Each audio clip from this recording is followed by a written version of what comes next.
الرحیم. جناب اسپیکر صاحب, ویسے رانا صاحب کی سپیچ کے بعد اب کچھ بچا نہیں کہ بولا جائے, لیکن پھر بھی میں کوشش کروں گا کہ کچھ کہہ سکوں.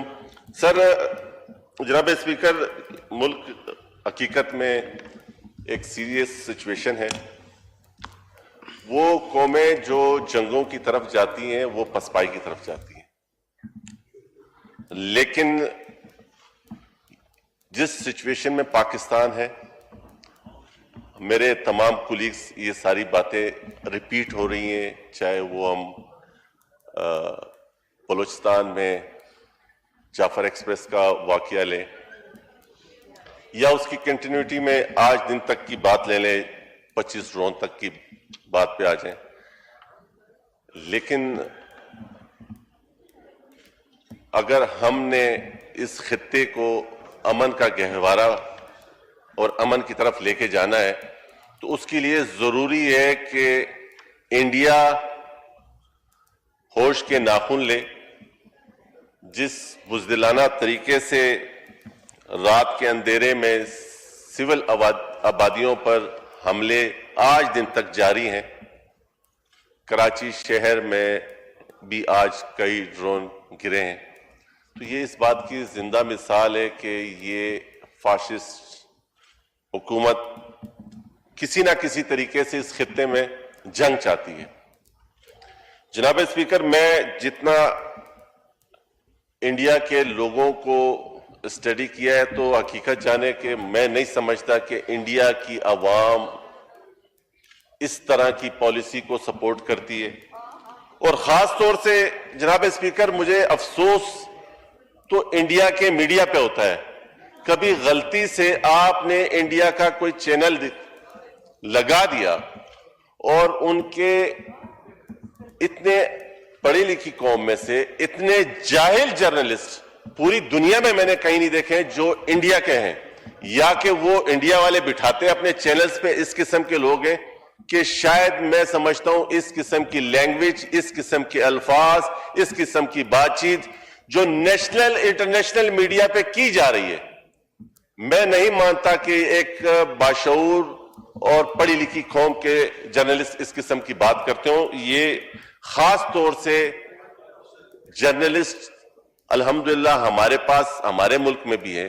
میں نے دیکھا ہے کہ ہمارے جرنلسٹ کوشش کر رہا ہے, ہمارا میڈیا کوشش کر رہا ہے کہ کسی نہ کسی طریقے سے یہ آگ پہ قابو پایا جائے, کسی نہ کسی طریقے سے جنگ سے دور رکھا جائے. لیکن وہی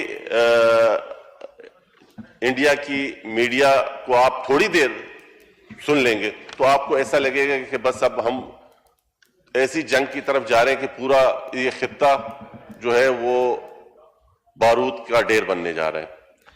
جناب اسپیکر, میں ہمارے ڈیفنس منسٹر بیٹھے ہیں, میں ان سے ریکویسٹ کروں گا کہ ماضی میں 9th اور 10 میں کوئی NCC کا ایک کورس کرایا جاتا تھا جو کہ بچوں کو, جو بچے ٹرین ہوتے تھے اس طرح کی سچویشن کے لیے, ایک تو وہ کورس دوبارہ شروع کرایا جائے. ڈیفنس منسٹر سے ریکویسٹ ہے کہ جی سول ڈیفنس کا جو عموماً ہمارے 9th اور 10 کے بچوں کو یا فرسٹ ایئر سیکنڈ ایئر کے بچوں کو دیا جاتا تھا, وہ ایک قوم کے بچوں کو ایک مائنڈ سیٹ بنتا ہے اس قسم کی سچویشن کے لیے, اس طرح کے حالات کے لیے. جناب اسپیکر صاحب, وہ ہمارے ایک دوست نے مجھے رات کو چھوٹی سی ایک 2 کلموں کی وہ بھیجی ہے کہ یہ لازمی پڑھیے گا. عظیم قائد بپر گیا تو وطن کی ساری فضائیں فضا لڑے گی, یہ پاک دھرتی کا عزم ہے کہ جفا گروں سے وفا لڑے گی. کوئی تو کافر سرشت دشمن کو یہ حقیقت بتائے آغا, نشان ایدر کے وارثوں سے بتوں کی اولاد کیا لڑے گی. وہ اس کی زندہ مثال. شکریہ. آپ نے آخر میں شعر پڑھتے ہیں, وہ اس کی زندہ مثال آپ نے شعر کے بعد آپ پھر تقریر کریں گے. اس کے زندہ مثال, یہ شعر نہیں تھا سر, یہ تو ایک آئینہ تھا جو ان کو دکھا رہا تھا کہ طیاروں سے یا رائفل سے یا جیٹ سے نہیں ہوتا, اس کے اندر بیٹھے ہوئے اس پائلٹ کے ایمان سے لڑا جاتا ہے.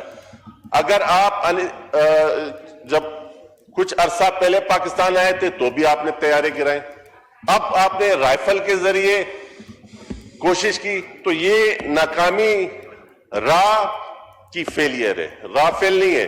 تو اس لیے میں دوبارہ کہوں گا کہ یہ آپ جو مرضی طیارے لے آئیں یا جس قسم کی مرضی ہتھیار لے لیں, آپ کے پاس وہ ایمان نہیں ہے, کیونکہ ہمارا ایمان یہ نہیں کہتا کہ ہم کسی کو تباہ کریں.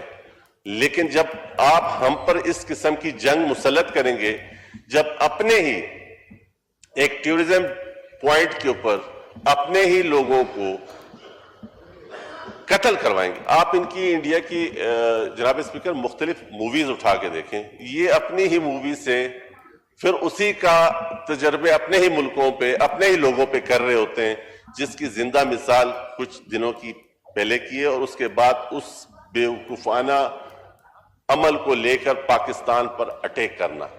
تو جناب اسپیکر میں دوبارہ یہی ریکویسٹ کروں گا کہ اب پاکستان فوج کو پوری قوم نے اختیار دیا ہے, جس چیز کے ہم انتظار کر رہے ہیں اس کا اب اختتام ہو جانا چاہیے. ایک مضبوط جواب دے دینا چاہیے کہ ان کو یہ جو بارہا وہ یہ ہمت کر رہے ہیں کہ بارہا کبھی ڈرون کبھی اسرائیل, پاکستانی قوم باخدا تڑپ رہی ہے اس وقت کو, اس لمحے کو کہ جب ہم بریکنگ سنیں کہ پاکستانی نوجوانوں نے, پاکستان کے فوج نے, پاکستان کے فضائیہ نے, پاکستان کی نیوی نے اپنا جواب دے دیا ہے.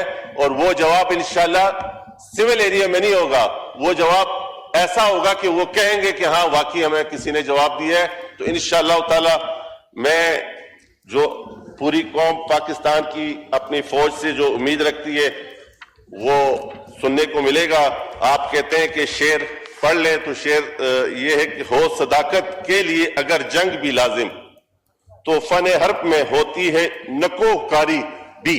تو اس لیے یہ علامہ اقبال صاحب کا شعر ہے, اور اس میں واضح ہے کہ جب آپ مسلط کریں گے تو پھر ہم آپ کو کر کے بھی دکھائیں گے انشاءاللہ. پاکستان زندہ باد, پاک فوج پائندہ باد. جی بٹو. شکریہ جی. سہیل سلطان صاحب.